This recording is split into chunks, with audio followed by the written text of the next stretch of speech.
Hello, Obooters from around the world. My name is Arihaan and I'm 11 years old. I live in India.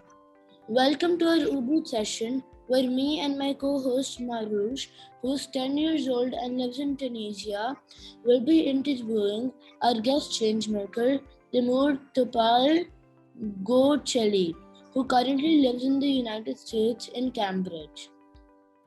Timur is an energy economist and entrepreneur specialized in deep tech solutions from the lab to the market. He is the founder and CEO of Hello Tomorrow Turkey, an organization accelerating high impact science entrepreneurship in Turkey. Timur's work links to several sustainable development goals, especially to Goal 9, industry, innovation, and infrastructure. Marush and I will ask questions to Timur about his background, his journey, his work, his skills, and his impact. We hope that you will enjoy this session, and I will now start with the first question to our guest. So, Timur, my first question to you is, can you tell us a bit about your background? Like, what all do you do? Of course. Hi, and thank you for having me on your program. It's a pleasure to be here. And to kick off, my name is Timur Topalgoekceli, and I am originally from Austria and from Turkey. And I've always loved to understand how things work. And that is why I have always loved to study physics and mathematics, but also history and better understand the world. That has left me to basically start a whole range of different jobs, while I was studying. And I always thought that it was very useful to try things before understanding whether this is the right thing for you or not. Because if you know what you love, this is useful, but it's also useful to know what you don't like, right? And you can only know by trying. And so I started my career in the energy sector, where we used mathematical models to try to understand the energy sector's future. How it is evolving, what we can do to change things, and what we can do to prevent some things that we don't want from happening. And then I transferred towards entrepreneurship, which has really been defining my life over the last 7 years. And I started an NGO and 2 companies whose aim is to foster science-based entrepreneurship to help address some of the most challenging problems that we as humans in this world are facing. My question is, how does Hello Tomorrow Turkey bring together science and entrepreneurship? That's a great question. So the commercialization of science happens along many, many stages. You have researchers in universities or in research centers that are developing incredible research, and they're developing sometimes prototypes and research studies that have a very strong impact onto the world. But by transforming it from a lab research project or a paper to the actual product or the actual implementable part of it is a very difficult journey, and a lot of things need to happen in order for this to become true. And unfortunately, we see a lot of this fail because of probably 100 different reasons. And so our aim with Hello Tomorrow Turkey is to help the scientists and the innovators who want to do this to basically remove the obstacles in front of them. So that can be about better research, the protection of their technology via patents and other legal tools, building the right teams, because it's very important that you have different disciplines represented. Only having researchers may not be enough, or only having business people, or only having people that are working on a specific topic. And so we try to help them build the efficient teams. And after that, you also need a market. You need somebody to buy these products and to show interest beyond just saying, okay, this would be great to have, but to show it really. And so we try to build sales channels so that they can also generate revenue, which in turn can go into more research. And so by building this value chain, we're accelerating the transition from the lab to the market, and we're creating value, because the more we do this, the more people get employed, the more technologies get developed, and the more technologies that have an impact onto the human or the planet or the environment are being seen in the world. And so this is how we bridge science and entrepreneurship to create good in the world. Okay. My second question to you is, what's the coolest thing you've done in your job till now?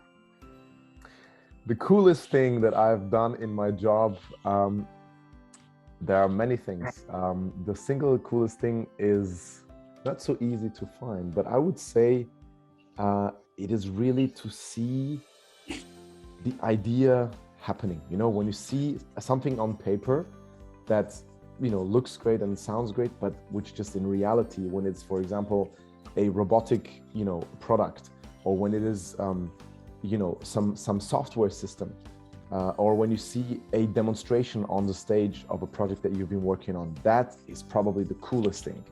But I would also say that with my job comes a lot of fascinating new discoveries, you know, like I learn every day. And I would definitely say that this is a cool thing because you are surrounded by incredible humans that do really remarkable work.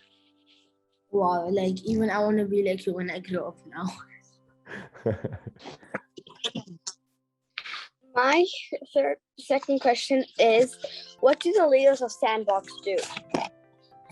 Oh yeah, so Sandbox, just to give you a one sentence description, is a community of young, innovative, oftentimes entrepreneurial people. So it's people like you and I that very early on in their career have decided that they are not simply accepting the status quo, how things work, right? So for example, you know, we don't accept the fact that we keep on polluting the planet. We don't accept the fact that we don't think about, you know, these things. And so we start things. They could be organizations, companies, NGOs, initiatives, campaigns, whatever it is, to address them, right? And so we're a community of change makers, and that connects us across the globe. I think we're in about 100 countries, and we are a very loosely organized community of change makers.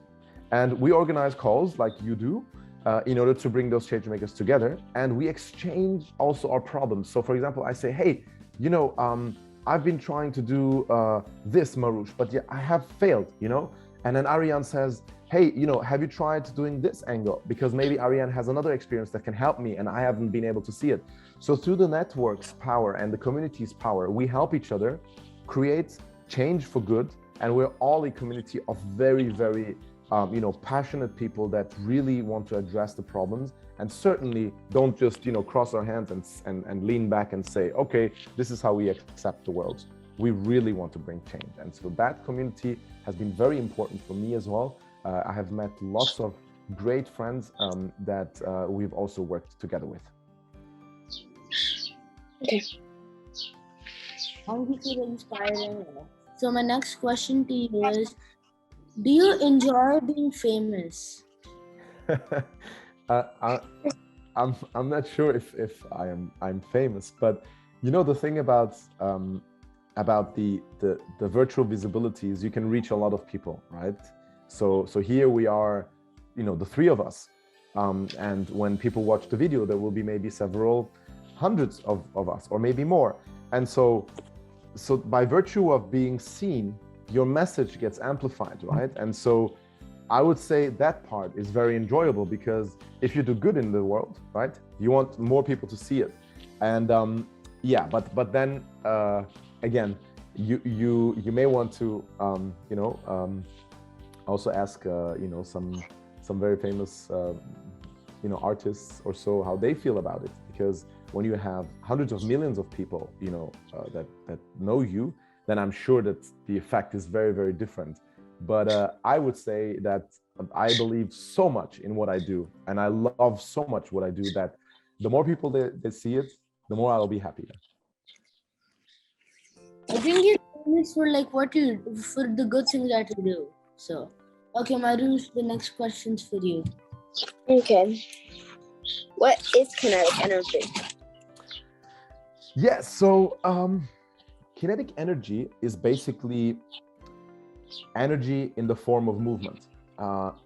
the one thing that is important to know about energy is that it happens in all shapes and forms, right?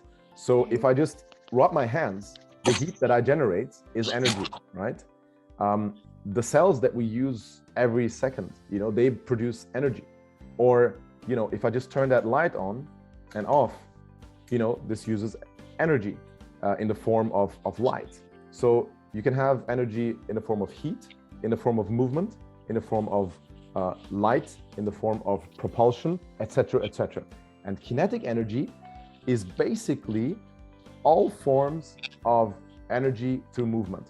And the reason why this is important in my career has been because we have researched technologies that allow us to store energy via kinetic energy. So let's say it's solutions, right? Technologies. And the reason for that is because currently the number one way for storing electricity is via batteries. And the batteries, they use a lot of chemical components, a lot of rare earth elements that sometimes cause a problem in the extraction process, because we don't have enough of them, or because they're unevenly distributed, or because the conditions under which they're mined are questionable. And so we have been researching if we can use kinetic energy storage as a way to complement existing storage solutions. And how it works is basically you would have an electricity current, so that would be generated in a power plant or in a wind turbine or a solar power plant, that would feed a flywheel. So that's something that is moving, right? So that is why it's called kinetic. And by moving so, it would actually store the energy that you would need by the time you discharge it, so by the time you need it. And so that would help you basically bridge the gap between the moment that the electricity is produced and the moment that it is used. That's why it's called storage. And kinetic energy, I believe, can solve a lot of problems in bridging situations where, for example, the batteries, just by virtue of scaling or by virtue of the discharging mechanism, are not enough or not the right fit. Okay. Climate change is scary, work is really important. So my next question to you is, what are your other interests outside of work? Outside of work? I am a very curious person, so I love to try things. I love to travel and especially spend also time in nature. So I think the number one thing for me is really, anything that is related to the sea or to the mountains, because that's where I feel the happiest. So I love to swim, especially in the sea. So when you have the chance to swim in the sea, not in a pool, that's incredible. And when I have the chance to hike in the mountains or to ski or snowboard, because that is where I feel, the power of nature. They're just so big and you're in it. And I feel just happiness when I'm doing this. Other than the nature, I love music. I listen to music every day, day in, day out, and I love it. It's basically an expression also of your feelings. And sometimes I produce music as well. I totally agree with you. I love the ocean, I love the mountains, and whenever I get an opportunity, I go for a trek with my parents and our group. That's great. And actually, I'm not able to swim in my society because of COVID-19. The pool is ready, but now cases are rising, so I can't. Hopefully soon you'll be able to swim again. I also agree. Even I listen to music day and out. I love listening to music. Okay, it's your turn. Okay, so my question is there a way that kinetic energy storage impacts the environment? Yeah, so basically anything that, changes the environment, for example, by constructing, a storage system, does impact the environment, because you're digging something up, etc. However, the great thing about the type of storage technology that we're working on is that it does not impact it by using, for example, rare earth elements, which is a very big advantage. So you're basically using much more abundant structures, like steel, that basically are not harming the environment, so they're not polluting anything. And the systems that we use, we built them, underground, so they're also not really visible. So basically, aside from the time when you're actually digging up the hole, let's say the trench to put the system, so to speak, into action. Aside from that, it does not really impact the environment, and that is the great advantage of it.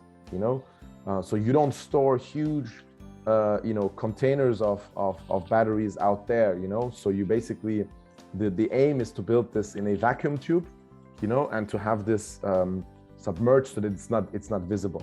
And the vacuum tube is just used to reduce the friction of the movement, because we're talking about very, very high rotations per minute. Who inspired you the most during your childhood? That's a great question. I would definitely say I'm very lucky to have parents that inspired me on the human level and also on the learning level. So for me, for us, as growing up as kids, it was always, we received a lot of love from our parents, and we had the opportunity to discover a lot of things. So for example, in nature, or the books I was reading, and my grandfather's encyclopedia. I loved it. I spent hours and hours in there just looking through words I had never heard before. So the family's curiosity really is I would say number one inspiration for me in my life. Then of course some figures, Nikola Tesla, Albert Einstein, these big incredible researchers and people that have really contributed to humanity throughout the time and still today. They have really inspired me, and they have helped me answer some of the questions, because I always asked, how does this work? How does this work? This is the question you can ask about everything, right? How does kinetic energy work? How does the human body work? Why do we have climate change? How can we change it? Etc., etc. And so the more answers I could get, the more fascinated I was. So for me, definitely that played a huge role. So I have one last question for Timur. Do you have any advice for a young person who wants to become a change maker? Yes, definitely. So first of all, your thirst for knowledge and your ability to learn and go out and explore is the most important thing. Okay. The more you explore, the more you will know. And the more, the wider your horizon will be, and the more, impact you will be able to make, because you just see more and understand more. So the curiosity is the most important thing, I would say. The second is definitely, make sure you engage with people from various disciplines. You will see very quickly that a scientist thinks very different than a business person, than a policymaker, than somebody who works on economic models. And so always ask yourself, how does this change what I knew before? So be ready to learn and be ready to question the conventional wisdom that you thought was true. But also always stay critical. Stay critical of whoever just tells you, this is like that. Well, is it really? Show me the facts, show me the structure, the methodology. And so by staying critical, you will be, much more apt to addressing a challenge or a situation. And the third one is definitely, develop your tools, because you have to think, we all need a toolbox with all sorts of tools, right? So they can be, of all different forms. And a tool is basically what will allow you to address these issues. So they can be technical skills, we start with reading and writing, but then comes maybe coding, and then come another language and yet another language, some technical experience, in maybe in mathematics, in physics, or maybe you're, a prodigy in languages, or maybe in arts, or in the creative industries. The world needs creative people as well. So whatever you feel you can have most impact, and also what you enjoy the most is going to be the thing that you will probably be the best in, right? And so that is great. That is also, that links me to the last point. I would say, have fun in what you do, and don't let yourself be dragged down if other people say, well, what you have fun in isn't important, because nobody can know this better than you. So if you do the things that make you happy, that make you feel so much more energized, then you can be sure that you will be doing an even better job at these things. And so your likelihood to have an impact is going to be higher. And I would say, keep on building, keep on creating new things, so that the world has more of the good rather than the bad. And I think you are already doing this. Good steps. Okay, Marush, you can ask your last question. Okay, so my last question is, how does it feel like to be founder of Hello Tomorrow Turkey? It is really an honor, to be able to say I have, started an NGO and a company that helps, create good through innovation. And so it feels really, I feel grateful for that, because it has been a very, tough journey. When you start a company, a lot of things have to line up for it to work, and oftentimes they don't. So you end up, basically in an uphill struggle. But if you have your goal and your vision very clearly in front of your eyes, then you find ways to reach them. And so that was a journey as well with my company. And so it is, just growing in impact, growing in, the team and the products and the clients and everything. And so the partnerships. And so that is really a humbling, thing to see. And I hope that, we will just, create more of such organizations and companies with you guys on board. And so that, you can also feel, proud and happy that you're contributing to creating, a positive impact in the world. Thank you, Timur and Marush, for the great discussion and for all the things we learned today. Thank you, Obooters, for listening to this interview. Make sure to follow us on Instagram and Twitter, and to subscribe to our YouTube channel so you can hear about upcoming sessions with other changemakers. Please also tell your friends about Oboot and share our social media links with them. And last but not the least, go to Oboot to learn about opportunities to collect digital badges and help us plant trees. Thank you. Thank you.